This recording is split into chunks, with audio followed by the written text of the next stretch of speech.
বন্ধুগিলা প্রত্যেক দিনে জেলায় আমার দিনটা আরম্ভ করি সেলা সকাল থাকি ধরিয়া সন্ধ্যা পর্যন্ত আমার অনেক কয় ধরনের মানুষের সাথে দেখা করি।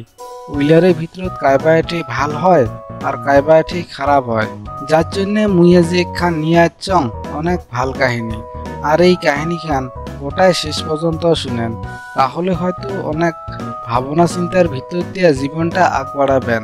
একবার একখান জঙ্গলত একটা গাধা আর একটা বাঘে একটা বিষয় নিয়া পেশাল করিবার ধরিছে। গাধাটায় বারবার ওই বাঘটাক একটা কথায় কষে যে মানে আকাশ খান লাল হয়, কিন্তু বাঘটাই উয়াক অনেকক্ষণ ধরিয়া বুঝিবার ধরিছে। ভাই, মোর কথাটা অল্প ধৈর্য ধরিয়া বুঝিবার চেষ্টা করে যে মানে আকাশ খান লাল নহয়, আকাশ খান নীলা হয়। দুইজনকারে ভিতরত অনেকক্ষণ থাকি ধরিয়া এই কথাটা নিয়ে কাজিয়া হইয়া আছে।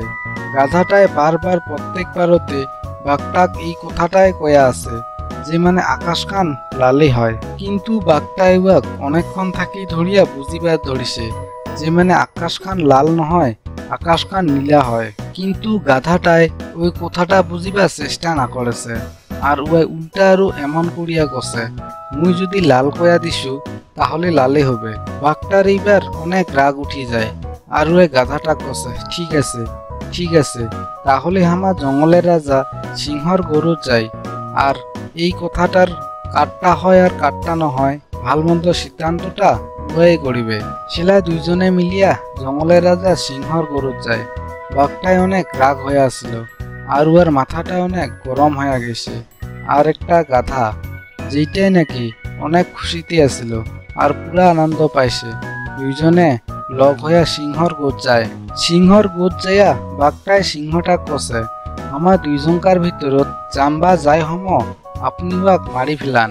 সেলা সিংহটায় হাসিয়া বাঘটা কষে হ্যাঁ ঠিক আছে, কিন্তু কথাটা বাজিসি গোটে। বাঘটায় সেলা সিংহটা কষে মুই এই গাধাটাক কত সময় থাকি একটা কথা বুঝিবার চেষ্টা করেছ যে মানে আকাশ খান নীলা হয়, কিন্তু এই গাধাটায় কবার ধরিছে যে আকাশ খান লালে হয়।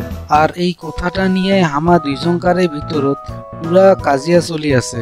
সেলা সিংহটায় বাঘটাক কষে ঠিক আছে, তাহলে মুই তোক মারি ফেলাম। বাঘটায় সেলা এই কথাটা শুনিয়া ভয় খায়, আর ভয়তে ভয়তে বাঘটায় সিংহটাক কষে কেনে কি হইছে।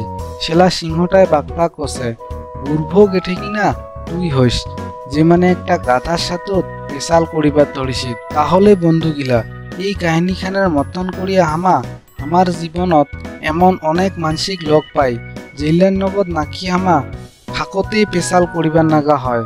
যদি আপনার জানাই আছে যে মানে আপনি সঠিক দিশত আছেন, তাহলে ওঠে কিনা যে কাহরোর সাথে তর্ক করিয়া কাজিয়া পেশাল করিবার দরকার নাই, মনে মনে চুপচাপ করে থাকিলে হইল।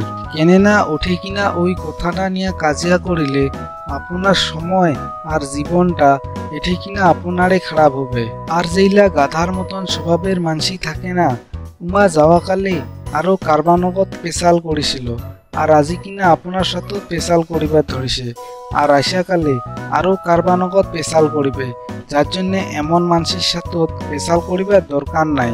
যদি এই কাহিনীখান আপনার পছন্দ লাগিছে আর ভাল লাগিছে, আর যদি এই কাহিনীখানে থাকি যদি কিছু একটা শিখিবার পাইছেন, তাহলে মোর এই চ্যানেলটা নিশ্চয়ই সাবস্ক্রাইব করেন।